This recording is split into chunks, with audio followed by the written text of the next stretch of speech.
Hello students, class 11 accountancy unit 4 trial balance and rectification of error आपका मैंने unit start किया था, जिसमें ट्रायल बैलेंस के कंसेप्ट को मैंने आपको बताया, फीचर्स, कैरेक्टरिस्टिक या फिर क्या ऑब्जेक्टिव है ट्रायल बैलेंस का, ये सारा मैंने आपको बताया। इसके हम प्रैक्टिकल क्वेश्चन को सॉल्व कर रहे थे, कुछ एग्जाम्पल से मैंने आपको समझाया था और डीके गोयल के बुक से हमने प्रैक्टिकल क्वेश्चन आपका स्टार्ट किया था।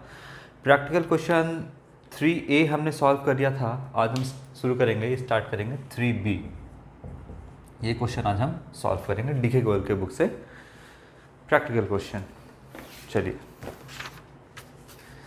कहता है आपका कि prepare a trial balance from the following balances taken as at 31 March 2017।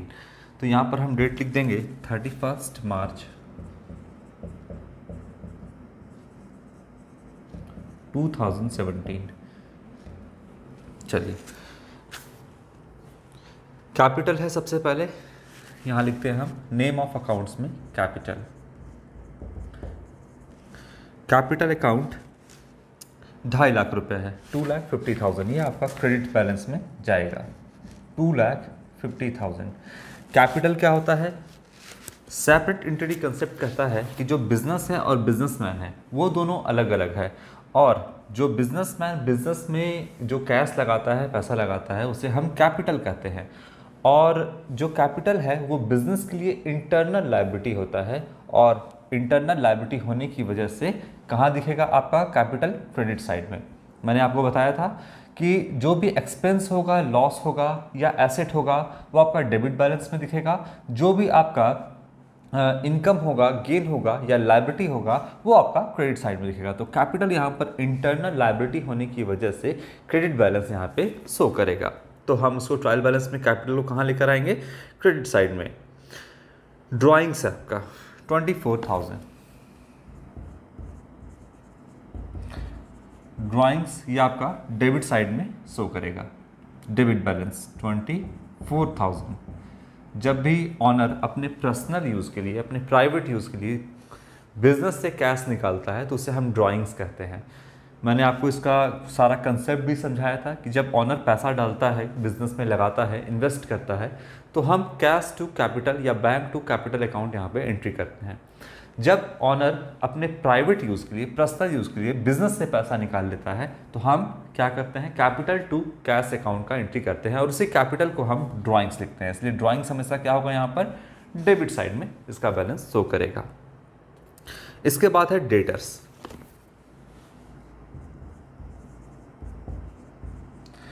Debtors आपका एसेट होता है, और एसेट होने की वजह से ये डेबिट बैलेंस शो करेगा 57,000 रुपीज़। 57,000। डेटर जो है आपका एसेट है। जब आप उधार में, आप मतलब यहाँ पर बिजनेस की हम बात कर रहे हैं, जो भी रिकॉर्ड करते हैं बिजनेस के पॉइंट ऑफ व्यू से रिकॉर्ड करते हैं। तो जब बिजनेस जो है वो उधार में सामान बेचेगा तो सामने वाला जो है वो डेटर कहलाएगा, और वो नियर फ्यूचर में पैसा देगा। ये जो है डेटर, ये 57,000 का मतलब बिजनेस ने उधार में सामान बेचा है। कितने का बेचा है? 57,000 रुपीज़ का यहाँ पर सामान सेल किया गया है किसे? तो ये जो है नियर फ्यूचर में बिजनेस को पैसा देगा, तो ये कहलाएगा क्या? डेटर। एक से ज़्यादा होगा, ज़रूरी नहीं कि 57,000 का एक ही डेटर हो, एक से ज़्यादा हो सकता है, तो यहाँ पर वर्ड इस्तेमाल किया जाएगा डेटर्स। तो डेटर जो है वो बिजनेस के लिए एसेट होता है, क्योंकि ये जो डेटर है वो नियर फ्यूचर में बिजनेस को कैश देगा, पैसा देगा 57,000 रुपीज़। तो ये जो डेटर है ये बिजनेस के पॉइंट ऑफ व्यू से क्या है? एसेट होगा, और एसेट होने की वजह से जो भी एक्सपेंस, लॉस या एसेट होता है वो डेबिट बैलेंस शो करता है, तो हम इसको डेबिट साइड में दिखाएंगे। इसके बाद है आपका क्रेडिटर्स। क्रेडिटर्स क्या होता है? लायबिलिटी होता है बिजनेस के लिए 28,500। लायबिलिटी होने की वजह से ये बैलेंस किधर शो करेगा? क्रेडिट बैलेंस शो करेगा। जो भी इनकम, गेन या लायबिलिटी होगा वो क्रेडिट बैलेंस आपका दिखाएगा। इसको भी समझिए, जैसे डेटर है वैसे क्रेडिटर है। यहाँ पर बिजनेस, और ये बिजनेस ने सेल किया था उधार में तो बना था डेटर। अब बिजनेस जो है परचेज करेगा उधार में।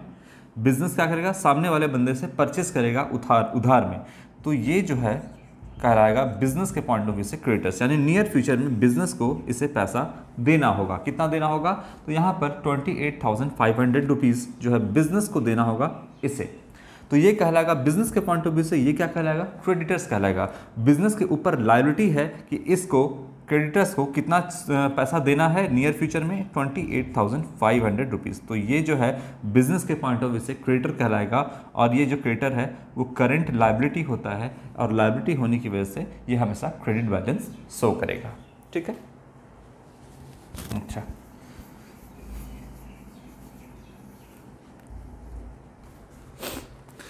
इसके बाद है आपका लैंड एंड बिल्डिंग।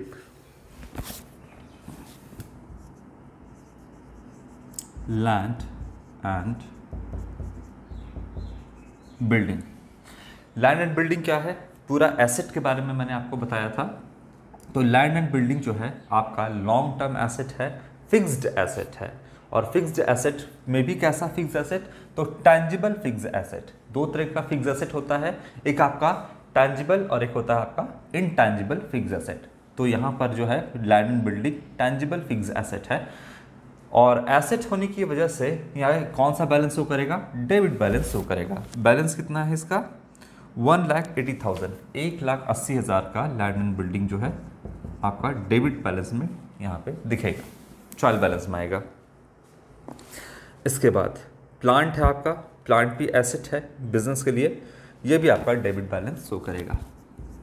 प्लांट ये भी आपका किस एसेट में आएगा? तो टैंजिबल फिक्स एसेट। एसेट को दो भागों में बांटा गया था, एक आपका मैंने दिखाया था आपको बना करके कि एसेट जो है यूनिट 1 में बेसिक अकाउंटिंग टर्म्स में मैंने आपको बताया था कि एसेट जो है एक होता है आपका लॉन्ग टर्म या fix asset, long term assets या फिक्स एसेट, और दूसरा होता है आपका current asset.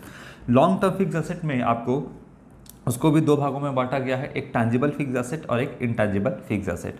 Tangible fix asset में जैसे हो गया फर्नीचर हो गया, लैंड एंड बिल्डिंग हो गया, प्लांट हो गया, मशीनरी हो गया, ये सब आपका टैंजिबल फिक्स एसेट है। बिल्डिंग हो गया, लैंड हो गया, ये सब कुछ। और एक इनटैंजिबल फिक्स एसेट आपका जो होता है इनटैंजिबल, जिसका कोई फिजिकल एग्जिस्टेंस नहीं होता है, फिर भी वो बिजनेस के लिए एसेट है। जैसे गुडविल हो गया, पेटेंट हो गया, कॉपीराइट हो गया, ट्रेडमार्क हो गया, सॉफ्टवेयर वगैरह हो गया, कंप्यूटर सॉफ्टवेयर, ये सर आपका इनटैंजिबल फिक्स एसेट में आता है। तो सब चाहे टैंजिबल हो चाहे इनटैंजिबल हो, वो डेबिट बैलेंस यहाँ पे शो करेगा। तो यहाँ पर प्लांट हो गया, ये कितने का अमाउंट है? एसेट है, एसेट होने की वजह से डेबिट बैलेंस शो करेगा यहाँ पर 1,20,000 रुपीज़। इसके बाद है आपका, देखिए ये कौन से साल का हम बना रहे हैं? तो ये आपका जो फाइनेंशियल ईयर है 16-17 का है, जो कि शुरुआत हुआ होगा 1 अप्रैल 2016 और जो अंत हुआ है आपका 31 मार्च 2017, यानी 31 मार्च 2017 को। तो आपका 1 अप्रैल यानी 1/4/2016 यहाँ पर दिया हुआ है बैलेंस स्टॉक ऑन 1/4/2016 22,800। ये है आपका ओपनिंग स्टॉक। शुरुआत में ओपनिंग स्टॉक एसेट होता है, और ये डेबिट बैलेंस शो करेगा। कितने का है? 22,800 रुपीज़ ओपनिंग स्टॉक है। 1/4/2016 यानी ये साल के शुरुआत में है, वो ओपनिंग स्टॉक है। अगर 31 मार्च 2017 रहता तो आपका क्लोजिंग स्टॉक होता। चलिए, फैक्ट्री एक्सपेंस है, फैक्ट्री एक्सपेंसेस।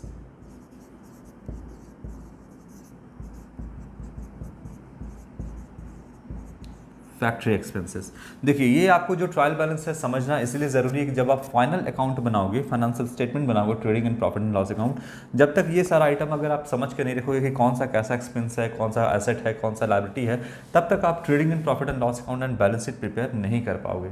तो ये चीज़ आपका सीखना ज़रूरी है। यहाँ पर है आपका फैक्ट्री एक्सपेंस है, ठीक है।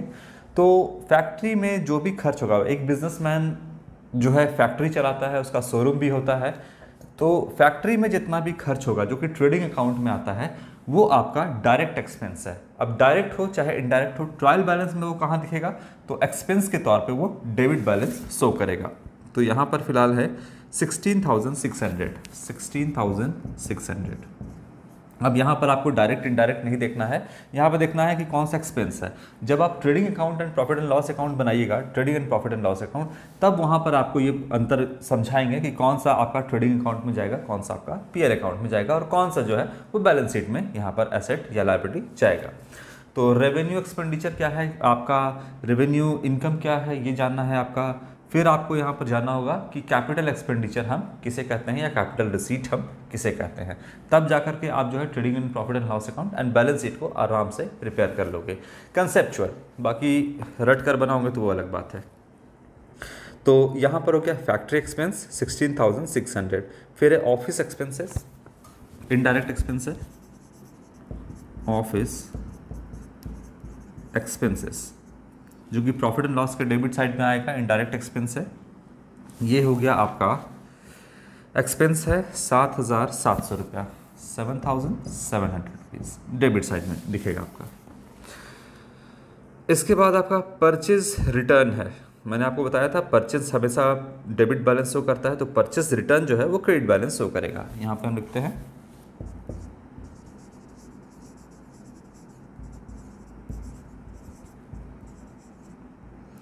परचेज रिटर्न, जिसे हम रिटर्न आउटवर्ड भी कहते हैं।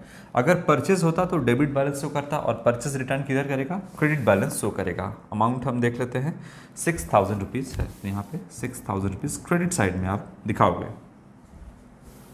इसके बाद यहाँ पर है आपका स्टेशनरी।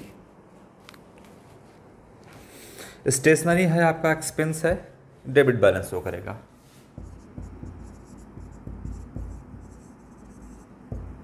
देखिए जो भी हम यहाँ पर मार्कर इस्तेमाल कर रहे हैं, इंक इस्तेमाल कर रहे हैं, पेपर वर्क होता है ऑफिस में आपका देखिएगा, पेपर वर्क है, इंक इस्तेमाल हो रहा है, प्रिंटर वगैरह इस्तेमाल हो रहा है, ये सब कुछ आपका। तो जो भी इंक खर्च हो रहा है, पेपर वगैरह का इस्तेमाल हो रहा है, रबर इस्तेमाल कर रहे हो, आप पेंसिल इस्तेमाल कर रहे हो, तो ये सारा आपका स्टेशनरी आइटम है। अब देखिए हम यहाँ पर बोर्ड पे लिखे हैं तो इसमें इंक लगा होगा जो कि हमारा खर्च हो रहा है, तो ये सब आपका छोटा मोटा बिजनेस में खर्च होते रहता है, जिसको हम स्टेशनरी यहाँ पे कहते हैं। ये भी आपका एक्सपेंस के तौर पे 500 रुपीज़ एक्सपेंस है, तो डेबिट बैलेंस शो करेगा यहाँ पर 500 रुपये। इसके बाद है फ्रेट, भाड़ा।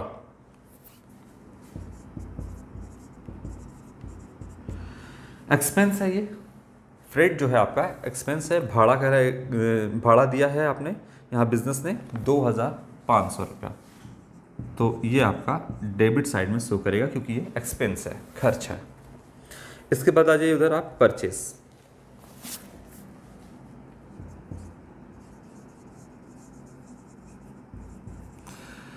परचेस रिटर्न जो है अगर क्रेडिट साइड दिख रहा है यहाँ पर, तो परचेस किधर होगा, डेबिट। परचेस डेबिट होगा तो परचेस रिटर्न क्रेडिट होगा। सेल्स क्रेडिट है तो सेल्स रिटर्न डेबिट होगा। यहाँ पर आपका है ये अमाउंट है 2,15,300, 2,15,300 रुपीज़, ये डेबिट साइड में आपका दिखेगा। फिर देखिए यहाँ पर सेल्स दिया हुआ है आपका,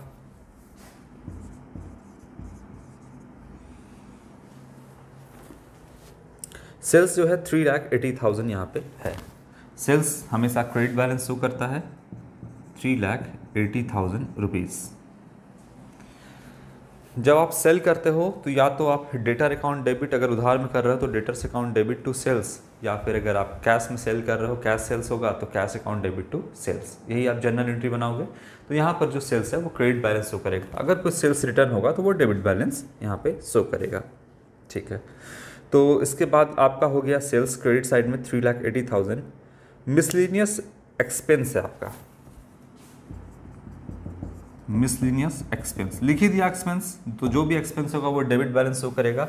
यहाँ पर छोटा मोटा जितना भी आपका खर्च है वो आपका डेबिट साइड में दिखेगा। मिसलिनियस एक्सपेंस, जितना भी छोटा मोटा खर्च होता है उसको सब अलग अलग दिखाने की बजाय एक ही साथ दिखा दिया जाता है, जिसको आप मिसलिनियस एक्सपेंस कहते हैं, है ना, बिजनेस में। इसके बाद है आपका miscellaneous receipts.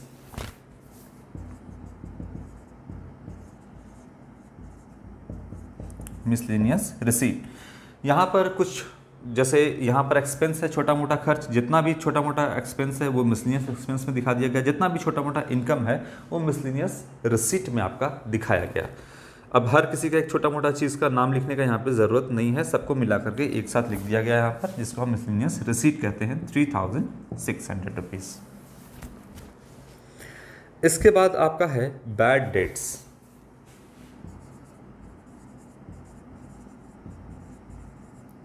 Bad debts bad debts क्या होता है, इसका मैंने आपको डिटेल में भी बताया है कि बैड डेट एक्चुअली में होता क्या है। देखिए, जब बिजनेस उधार में सामान बेचता है, जब बिजनेस जो है उधार में सामान बेचता है, बिजनेस उधार में सामान बेचा, कितने का बेचा है अभी देख लेते हैं। बैड डेट कितने का है, मान लीजिए 7100 का उधार में सामान बिजनेस ने सेल कर दिया। तो यहाँ पर ये जो है बंदा, ये बन गया बिजनेस के लिए डेटर्स, जो कि एसेट होता है और नियर फ्यूचर में ये पैसा देगा बिजनेस को। कितना, 7100। लेकिन क्या हुआ कि ये जो डेटर उधार में पैसा लेकर के गया था, ये कभी बिजनेस में को आकर के पैसा दिया ही नहीं। देना था 7100 नियर फ्यूचर में, लेकिन ये 7100 पैसा कभी आया ही नहीं, दुकान पे दिखा ही नहीं, और इसने पैसा बिजनेस को नहीं दिया। तो जो बिजनेस ने सामान बेचा था, उधार में बेचा था ना, तो ये खराब हो गया, बैड हो गया। तो इसी को हम लिखते हैं बैड डेट्स, यानी एक तरीके से कर्ज के तौर पे जो बिजनेस ने सामान बेचा था 7100 रुपये का, यहाँ पे कहोगे आप, वो जो क्या हो गया, बैड हो गया। यानी जो डेट के तौर पे, कर्ज के तौर पे यहाँ पर बेचा गया था सामान, वो अब कर्ज वापस नहीं होगा, इसीलिए इसको कहा गया यहाँ पर बैड डेट्स, जो कि बिजनेस के लिए क्या है, 7100 का लॉस है। हम बिजनेस के पॉइंट ऑफ व्यू से सोच रहे हैं, तो यहाँ पे 7100 रुपये बिजनेस के लिए लॉस है, क्योंकि डेटर ने पैसा नहीं दिया। अब जब डेटर पैसा नहीं देता है बिजनेस को, तो यहाँ पर उसको कहलाता है बैड डेट्स, जो कि बिजनेस के लिए लॉस है। अगर लॉस है तो जो भी एक्सपेंस है, लॉस है या एसेट है, वो डेबिट बैलेंस में आएगा। और बताइए कि अगर बैड डेट्स लॉस है तो वो किधर, कौन सा बैलेंस शो करेगा, तो वो डेबिट बैलेंस में आएगा, लॉस 7100 रुपीज़। क्लियर है?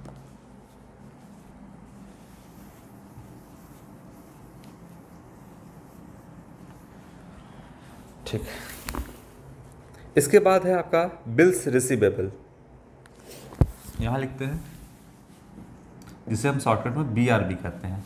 बिल्स रिसीवेबल एसेट होता है।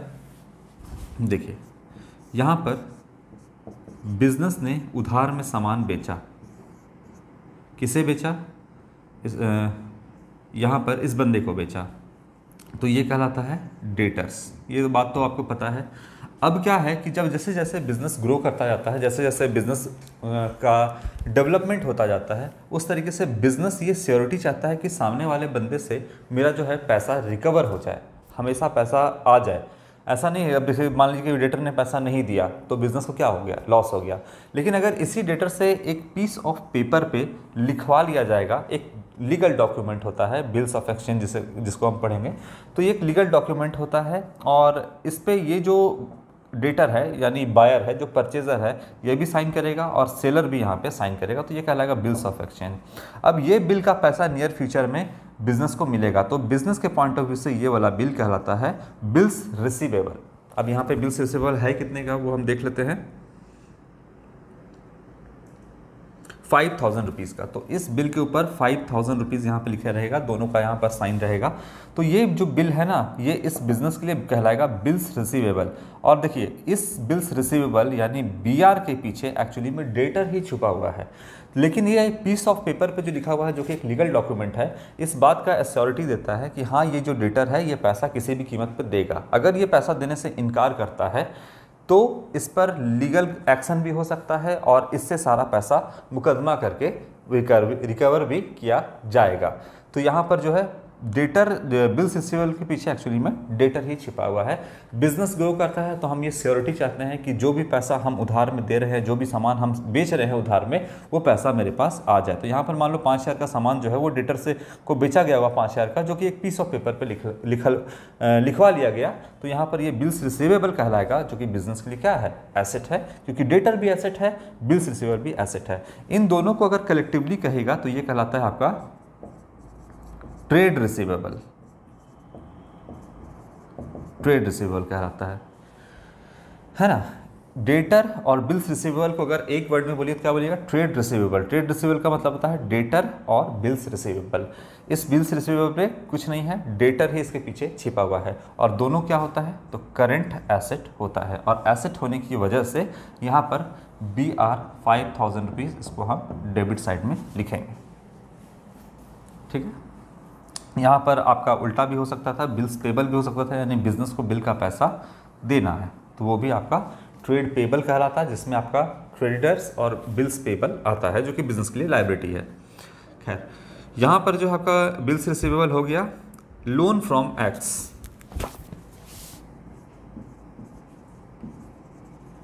लोन फ्रॉम एक्स, यहाँ पर बिजनेस ने लोन लिया है, किससे लिया है, तो एक्स से लोन लिया है, और लोन जो है वो लायबिलिटी होता है, इसलिए यहाँ पर 20,000 जो है लायबिलिटीज जो है होने की वजह से क्रेडिट बैलेंस शो करेगा। इसके बाद है आपका इंटरेस्ट ऑन एक्स लोन। ये जो लोन लिया गया है इस पे इंटरेस्ट लगेगा, इंटरेस्ट ऑन एक्स लोन।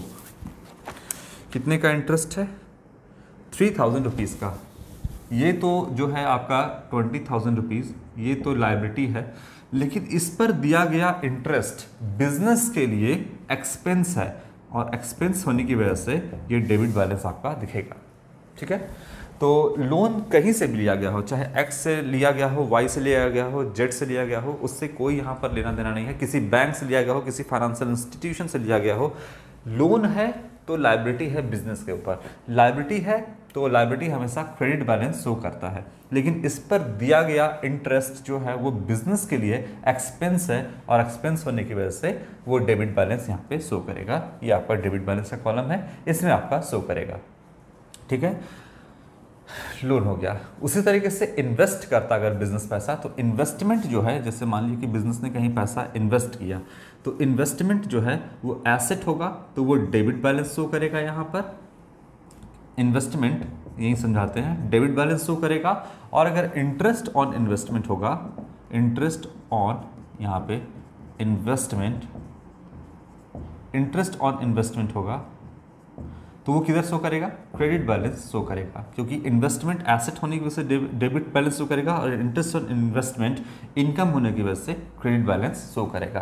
तो यहाँ पर लोन है, क्रेडिट बैलेंस शो करेगा, इंटरेस्ट एक्सपेंस है, डेबिट बैलेंस शो करेगा, इन्वेस्टमेंट एसेट है, डेबिट बैलेंस शो करेगा, इंटरेस्ट ऑन इन्वेस्टमेंट इनकम है, क्रेडिट बैलेंस यहाँ पे शो करेगा। ठीक है,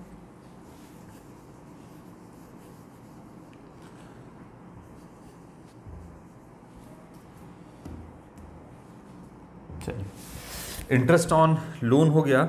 इसके बाद है cash in hand. Cash in hand business के लिए क्या है, एसेट है, और एसेट होने की वजह से डेबिट बैलेंस शो करेगा 8,400 रुपीज़। फिर लास्ट में है आपका गुडविल।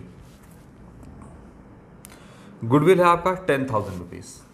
चलिए, लास्ट है आपका यहाँ पर गुडविल।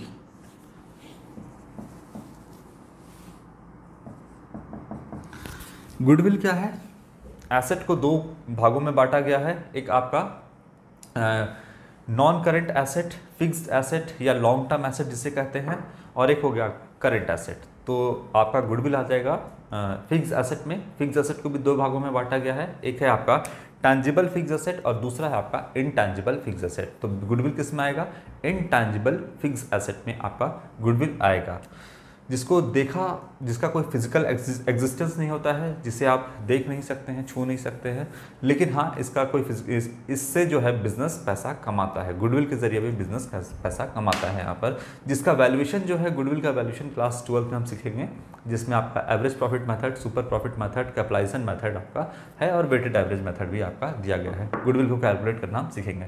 फिलहाल गुडविल जो है इनटैंजिबल फिक्स्ड एसेट होता है, और इसको ये कौन सा बैलेंस शो करेगा, डेबिट बैलेंस, क्योंकि ये एसेट है। कैसा एसेट है, तो इनटैंजिबल फिक्स्ड एसेट है। चलिए, यहाँ तक आपने बना लिया।